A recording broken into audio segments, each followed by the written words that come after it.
Hello everyone, I'm asbestos attorney Justinian Lane, and today we're going to talk about how different industries used asbestos and the associated health risks to industrial workers. But let's start with a brief refresher on asbestos first.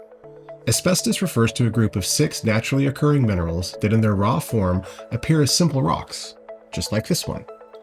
This is chrysotile asbestos, which is the most common type of asbestos. When chrysotile rocks are processed, they can transform into strong, lightweight fibers like the ones you can see in this test tube. This is chrysotile fibers, and these fibers are resistant to fire, electricity, and heat, and they actually have a stronger tensile strength than steel. So asbestos was used in a multitude of industrial products like insulation materials, fireproof clothing, ceiling and floor tiles, and even fireproof papers and felts. Besides its versatility, asbestos was also inexpensive and easy to manufacture. Those factors led to its widespread use until the health risks of asbestos exposure became widely known. Now, there's no safe level of asbestos exposure, and even a minimal exposure can elevate someone's risk of developing certain asbestos-related diseases.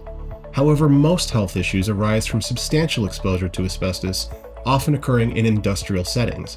Jobs in certain industries carried a heightened risk of asbestos exposure and consequently a greater risk of developing asbestos-related diseases. One of, if not the first, actual commercial applications of asbestos was insulation. So it's no wonder that the insulation industry had perhaps the highest rate of exposure outside of maybe asbestos mining.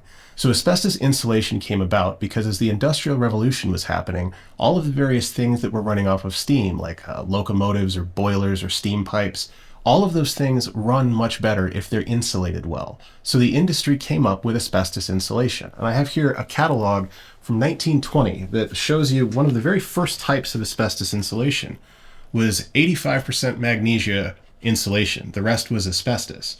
This first started being used in the 1800s. And that was when the beginning of the asbestos industry happened. In the late 1800s, they needed insulation. And that industry continued on experimenting with asbestos until eventually they found different and better types of asbestos to use.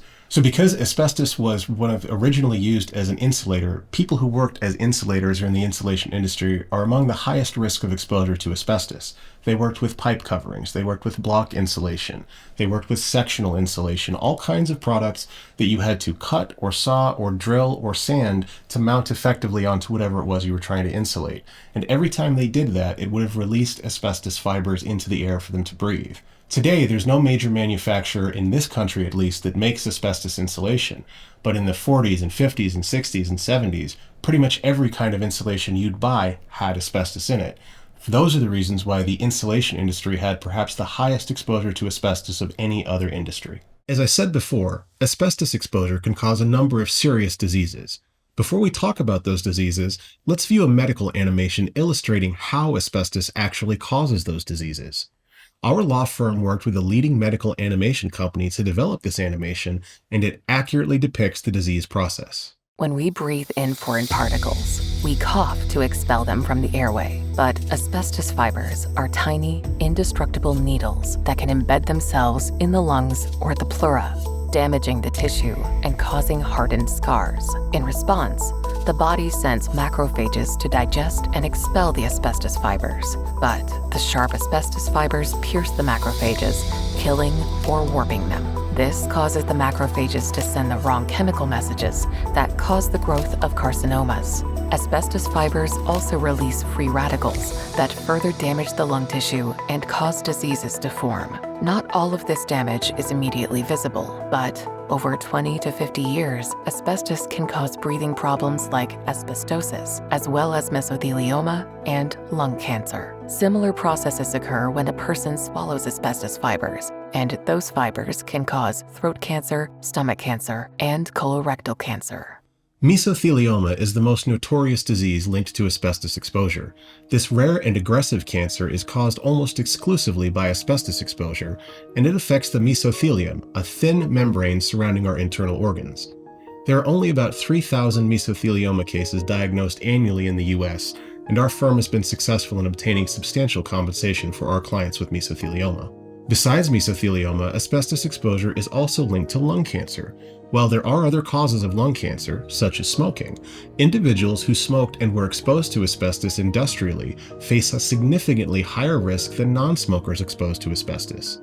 Because the asbestos industry hid the risks of asbestos exposure to both smokers and non-smokers, we've been able to secure millions of dollars of compensation for people who developed lung cancer, regardless of their smoking history. As you saw in the animation, it's the inhalation of asbestos fibers that leads to mesothelioma and lung cancer. Inhalation of asbestos can also cause throat cancer, including both laryngeal and pharyngeal cancers.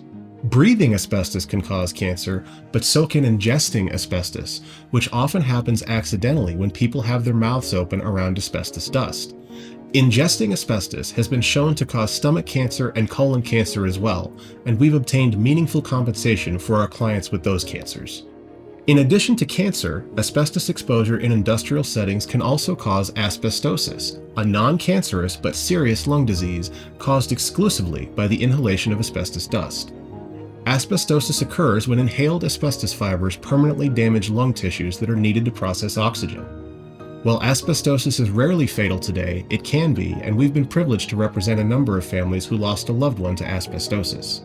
As I said though, most cases of asbestosis are nowhere near fatal, but people with even mild cases of asbestosis are often entitled to compensation for their injuries. That's because the asbestos industry knew in the 1920s that their products caused asbestosis, but they concealed that information for decades. If you've been exposed to asbestos in an industrial setting and developed a related illness, we can help you in obtaining the compensation you're owed. We can obtain compensation for you from asbestos trusts, we can file an asbestos lawsuit on your behalf, and we can also assist you with collecting any disability benefits that you're entitled to. Let's talk a little more about those options. The primary focus of our law firm is obtaining compensation from the various asbestos trusts that were set up by the courts to compensate people who developed an asbestos-related disease. Right now, there are about 50 trusts that are accepting and paying claims. Obtaining settlements from the asbestos trust does not require filing a lawsuit, going to court, or being questioned by a hostile attorney. The majority of our clients receive settlements from multiple trusts, often dozens. Individuals with mesothelioma or a life-threatening cancer may see their first settlements within 60 days from retaining us, but our typical client begins receiving settlements after about 6 months. How much money a person receives from an asbestos trust depends in part upon how sick they are. The sicker a person is, the higher their settlements will be. Many of our clients are interested in suing the companies that exposed them to asbestos, and we can of course assist with that as well. Because every state has different laws regarding asbestos lawsuits, all I can give you in this video are some broad principles that apply in all 50 states. Asbestos lawsuits take longer than asbestos trust claims do, but settlements and verdicts can often exceed the amount of trust fund settlements. Some states allow an injured person to sue his or her employer for exposing them to asbestos, while others require the injured worker to file a workers' compensation claim, which we're also experienced in doing. Finally, our office can help with asbestos disability claims. There are 2 types of asbestos disability claims: Social Security disability claims and Veterans Administration disability claims. Eligibility for both types of claims are based upon whether a person's asbestos-related illness leaves them medically unable to work. And of course, Veterans Administration claims are only available to veterans. If you or someone in your family has developed an asbestos-related illness, the law only gives you a certain amount of time to seek compensation for your injuries. If you wait too long, you won't be able to. So please don't wait too long to contact me, or we may not be able to help. Thanks for watching, and I hope you'll consider giving us the opportunity to help you and your family.